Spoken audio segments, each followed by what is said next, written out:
I'm Aaron Martinson, and this is Michael Martinson. And that's my dad, since we have the last name, you know. But we're gonna be talking about superheroes. Branching off on the different superhero topics, ins and outs. And we're just gonna be driving around the city. Apparently. The story of Captain America. How is he gonna be portrayed in the new Captain America movie? I think that they're gonna be pretty conservative with him. I hope they're not too conservative. They really tried out some new ideas and really thought about Captain America as basically a soldier in the Ultimates universe. And I think they were really well on screen.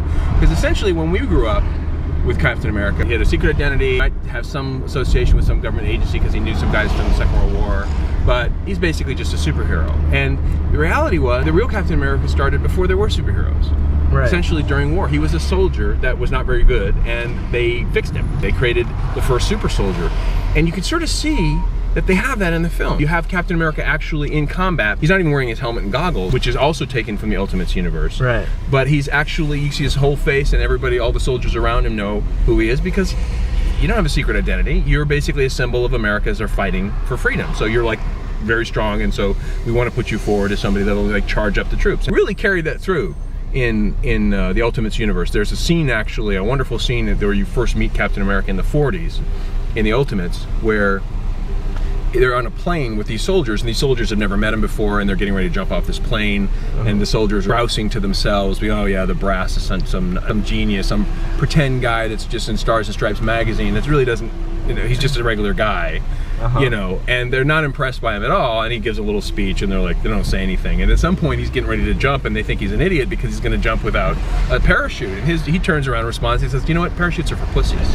And all of a sudden you're like, you know, I can see that, you know what I mean, there's a different Captain America there. How do you not get charged up with a guy like that? And what I'm wondering how they're going to portray in the movie, are they going to bring that tough Captain America, you think, or? I'm hoping that they do, because in a certain sense, there was a lot of things about people in the 1940s that were Americans, which would not be true at all today. I mean, if you think about it, one of the things that the Ultimates universe really talked about is, you know, men in the 1940s had an entirely different attitude of what it meant to be a man.